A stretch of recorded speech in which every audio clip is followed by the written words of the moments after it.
All right, all right. So we had, like I alluded to before, we had some major news coming out of the NFL. The NFL has made some rules changes, and these are going to affect the next season in a big, big way. All right, so we're going to go. What I was thinking is we're going to go through each one of these, and then we'll go back over the top of them, and we can react to each one. I'm just going to read them in order of what's going on, and then we'll give you our thoughts on these ones. All right, so each team is guaranteed a possession in overtime during the regular season. Previously, if you didn't remember, a team with the first possession could win in overtime if they scored a touchdown. Hated that rule. The use of a new technology, which if you've been watching a little bit of UFL that just started, you'll notice it and you can get a better idea what it's going to look like next year for the NFL. They're calling it the Sony Hawkeye technology, which they will use to measure the first down, and the chain gang will be used as a backup. Welcome to 2025. The next one's going to be a touchback rule on kickoffs will now be marked at the 35-yard line. They're really trying to get people to get the active touchbacks going and give less because they like the new dynamic rule. Some of the rules, which has been a big thing going on, some of the rules that did not get approved at the owners' meetings is the ban of the tush push. That's been a big thing. Some people wanted to ban it, and some people had no problems with it. But as of right now, this next season, it will still stick around. So the 2025 season will still allow for the tush push. And lastly, the Detroit Lions had a proposal for a rule of a playoff seedings to where they wanted it based on regular season record and not division champs. All right, Mr. G. Mike, that was a lot to unpack there. Let's start back at the top in the new OT rule. What's your thoughts on this one, my man? Dude, man. Real quick, Sandy, what's up? Thank you for tuning in. You already know what's up. With the overtime rules, man. So how exactly? Please explain it for the fans. How exactly the OT rules are gonna go? I'm sorry, I couldn't hear you. It's breaking up. What you saying? That just to make sure that the fans know for sure. Explain exactly how the rules are going to be for the overtime. All right, yeah, so the overtime rule is going to be 10 minutes long. They originally was supposed to be 15. They've dropped it down to 10 minutes. And then what they also are going to be doing is that everybody will be getting a chance to get the ball. And I don't know how many times you've watched the game to where you win that coin flip, you go down, you get a touchdown, and the game is over, and no one gets a chance to get the ball back. I thought that was one of the silliest rules I've ever seen, and especially they changed it originally to just playoffs. They were allowed they changed the rule up a little bit, but now overtime is going to be the same as the postseason as well as the regular season. So I think that makes a hell of a lot more sense, and it gives everybody a fair chance to at least get a possession. Now after if they both score a touchdown, after that point it's whoever gets the possession last, and they win the game. Okay, so they get one possession each. Correct. They both score. And then the team that came out with the first possession gets a third time, and if they score, it's done. As far as I know, yes. Okay. I think they should still tweak it a little bit, right? I think it should just be maybe 10 minutes, and you play just the full 10 minutes. No matter what possession, one possession, two possessions, it doesn't matter. You just play the full on 10 minutes, just like an NBA overtime game. You're playing the full length of the overtime, and whichever team has the most points wins. I feel like that's the most simple way to put it, making it way too complicated of just having, okay, now we're going to have one possession, you score. Okay, now you get a possession, you score. Okay, but whoever scored first and had the first possession, they get the third possession, and if they score, that's it, the game is over. I still think it's kind of unfair there. I just feel like just play the whole 10 minutes out. It goes to overtime. There's not a lot of NFL games that really go into overtime like that. You would think maybe like once every 2 weeks, once every 3 weeks, right, that a game goes to overtime. So if it goes to overtime, whatever, man. I mean, you're getting paid millions of dollars to play a game that you love. You got 10 more minutes of the game to go and play your heart out. Yeah, it's going to cause maybe some injuries, a lot of fatigue. There's going to be a lot of risk there, but dude, I would just say just keep playing the whole 10 minutes, and whoever comes out of the 10 minutes has the most points wins. Make it a simple. Yeah, I was trying to do a little bit of research as we were going over just to make sure, but it's still because this is just hot off the presses probably a couple hours ago. So I'm sure there's gonna be a little bit of tweaks, but it does not say anything else about the third possession, whoever gets the ball back again, if it's done at that point, or they're gonna play off the quarter. I was trying to find some research on it, but they're still probably tweaking it a little bit. But the meat of it is that both teams will possess the ball now in overtime, which, like we were saying before, I mean, go back to that they should. Bills Chiefs. I mean, that's a prime example that it never got a chance to happen, And how many times did the people start, they win the coin toss, and all of a sudden they're already talking shit about how they are going to win the game because they win the coin toss, Yeah, So exactly. It doesn't. So it doesn't yeah, make I it think fair that at all. one's going to be it. Go ahead. No, I was just saying it just doesn't make it fair at all. If only one team gets one possession, they score, and that's it. The game's done. It's not fair. Yeah, no, I totally agree, and especially the way the NFL is going with offense.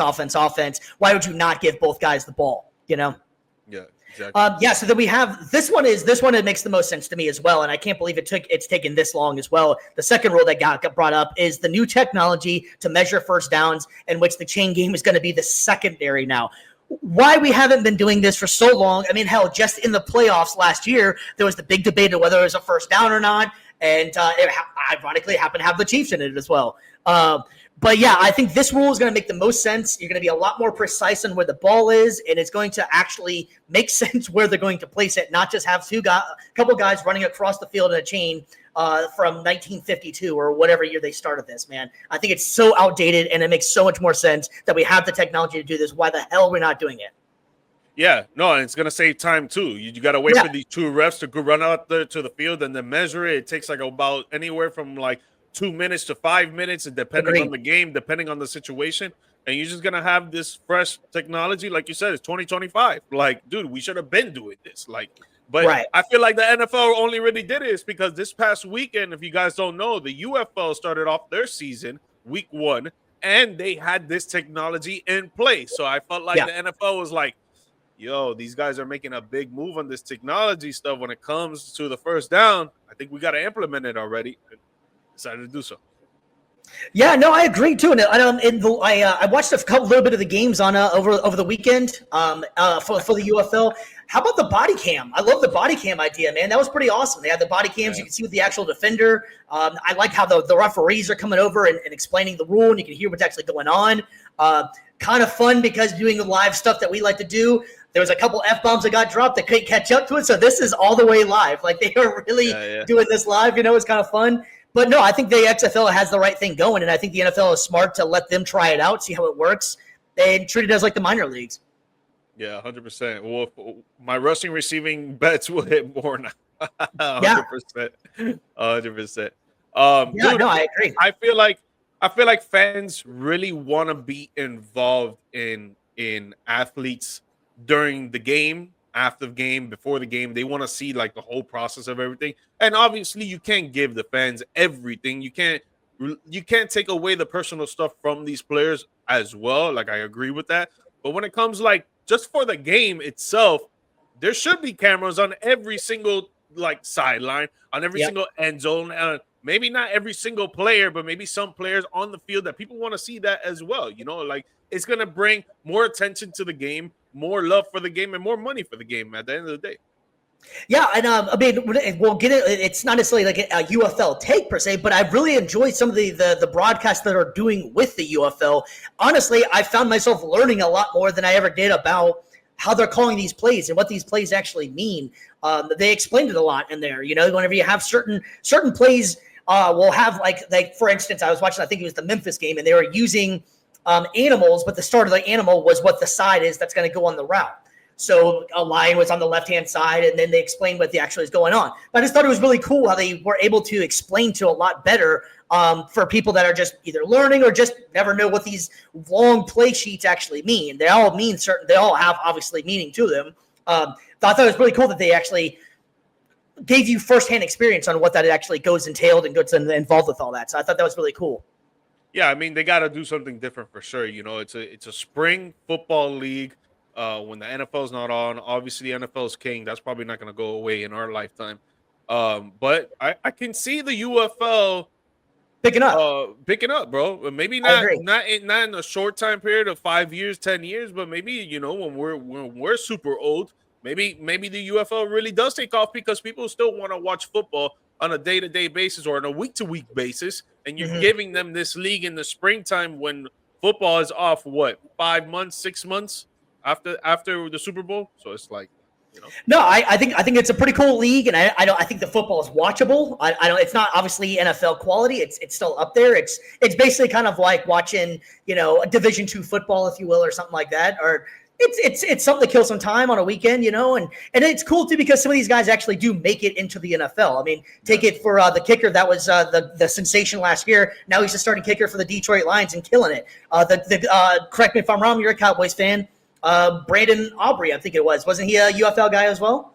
I do not know. I think he was a UFL guy as well, or USFL. He came from one of those leagues, and now he's a starting kicker for the Cowboys. So these guys, they're doing a good job of promoting these guys, and you get to know these guys a little bit better. They would have never had a chance, and now they're getting a second chance out there. And I know PJ, what is it? PJ Washington, PJ Tucker, I think it was PJ Washington. I don't know which one it was. There was played for the Colts for a little bit as well. That was in the UFL. So I like the league; it's going kind of good.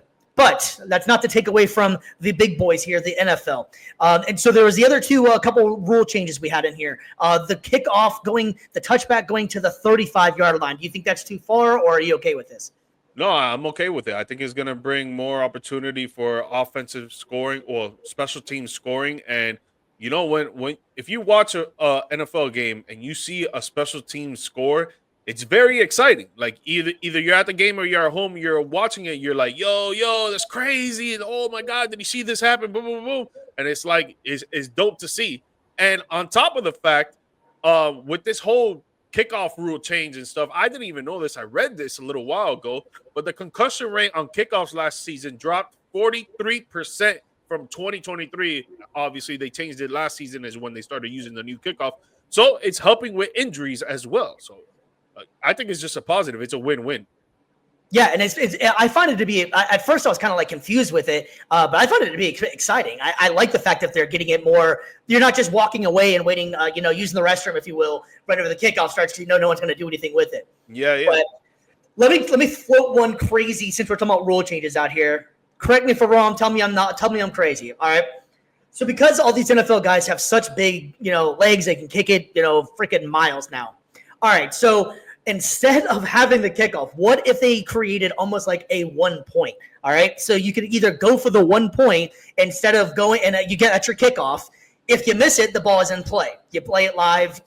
That's your kickoff. If not, you get the point and then you take it from the 20. Is that crazy? No. I've actually heard other people actually talking about that. And I think that's a good idea. They also implemented the fact that, okay, if you're going to do that, then you got to have the kicker kicking it from the 10 or the 20-yard line. Sure, move them back a little bit. It's almost like arena football style. If you ever watched arena football where they had the nets on the side, if it played off the nets and the ball's in play. But otherwise, I think that would be kind of cool. I mean, think about how many games you have although he's in a little bit of turmoil right now, Justin Tucker, who has like an amazing leg. He could easily do something like that, But, I mean, how cool would that be to see some of these guys kick it 60, 70 yards and you're getting extra points? It's constantly moving. It's constantly scoring points, which is what everybody wants to see anyways. I always thought that would just be a cool idea.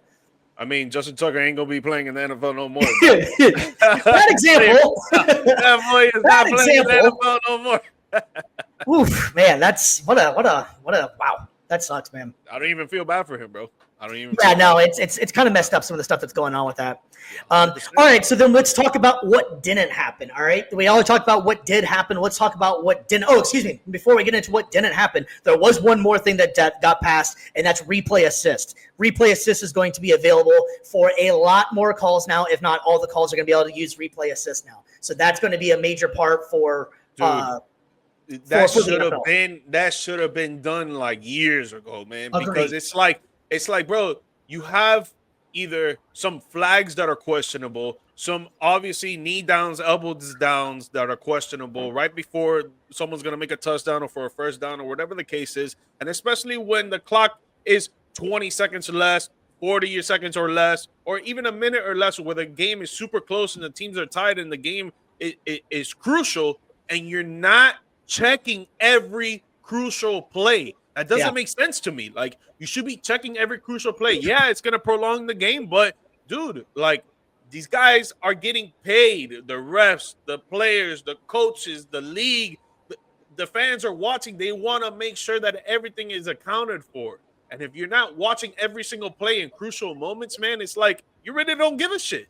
Yeah, yeah. And the wild thing is too is that we were just talking about it a minute ago. If you could subtract the amount of time that it takes to the chain game and how many times to do that, and to add it into the replay, I'm sure the fans who are already used to watching a 3-hour game are going to be perfectly fine with waiting that couple extra seconds to get the actual call right because the referees can't get it. And that's not a diss on the referees. Can you imagine how hard it is to be a referee sometimes? Now some of these guys, a lot of pressure, a lot of anxiety, 100%. Oh God, yeah, so like it's not Help it's them not out with saying the technology. Help them out with the technology. exactly. Man. Help them be better at what they do. They are very good at what they do, and it is a damn hard job to do what these guys actually have to do. You're watching some of the best athletes move 20, 30 miles an hour sometimes. Maybe not 30, but you get my point, Yeah.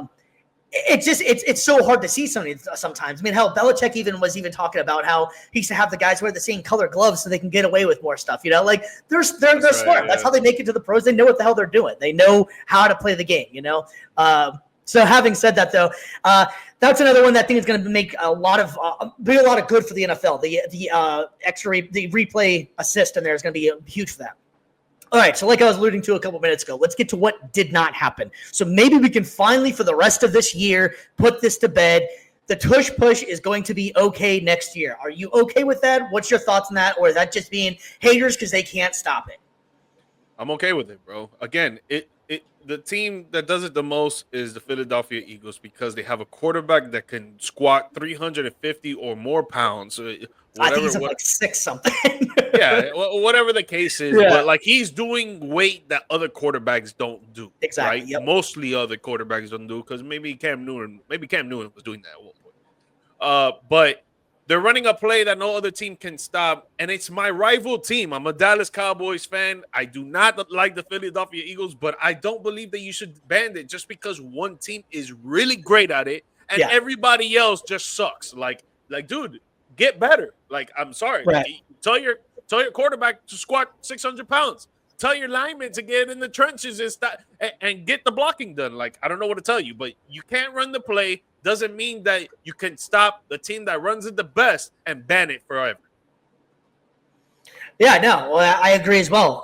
Thanks for checking in as well. I don't think it even should be argued, Like, I don't see why that's it. Now, it's one of those things I think in exactly the problem is that there's one or two teams. Buffalo tries it quite a bit. They're just not as good as Philly is with it. And I think it's just a product of that. Philadelphia is just so much better than everybody else is at it, like you were saying a couple minutes ago. So I don't think it's a cheating play. I don't think it's breaking the rules.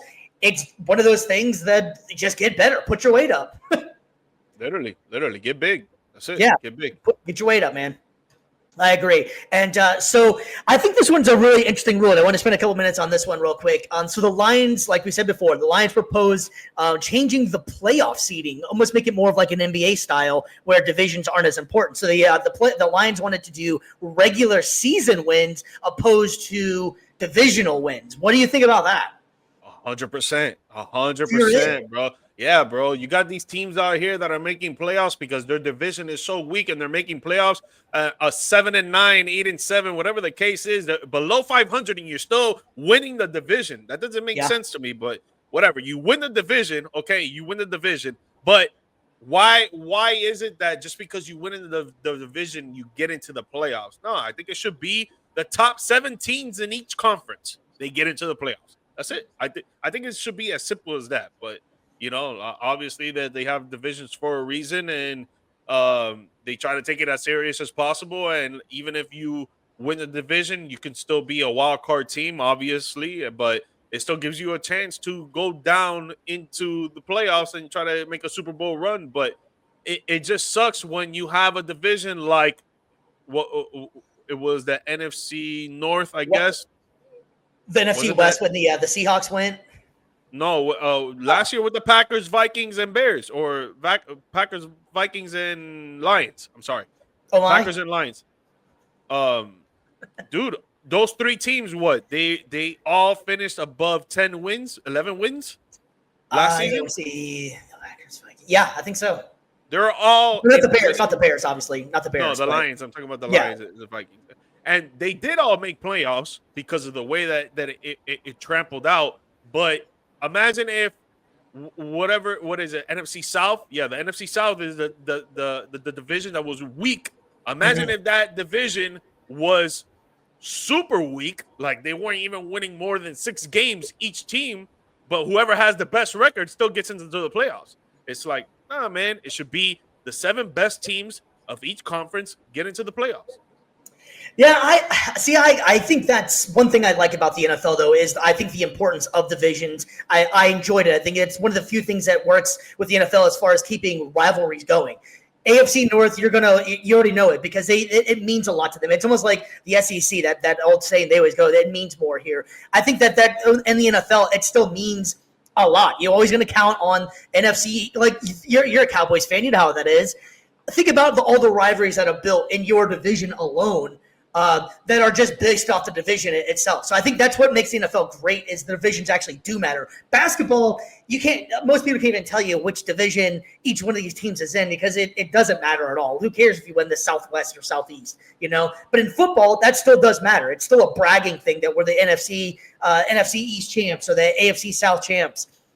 Some divisions do a better job at it as far as rivalries go. Not every division has as historic of rivalries. AFC North, needless to say, everybody knows that one's NFC North, NFC East.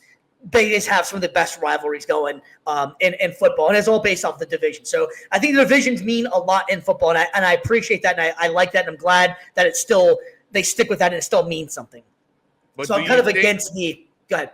But do you think that should correlate to the playoffs? Because I agree with what you're saying there. Like, yeah, the historic behind it and the rivalries and stuff like that is true because there are people that just like in my experience, when we're playing against the Eagles, it's very meaningful that week. That week is going to be very meaningful. But I personally should it correlate to the playoffs?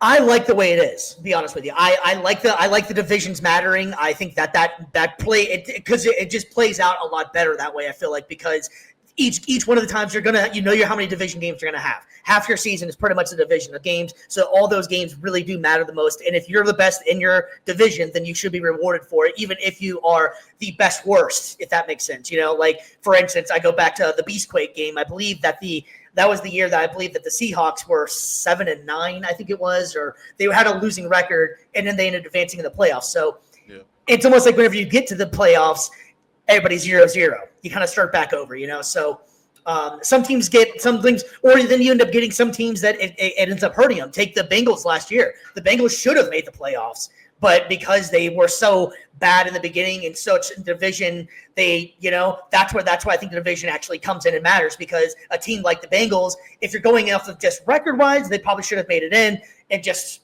by fan-wise, there should have been a fan vote because I think everybody would have loved to see the Bengals get in.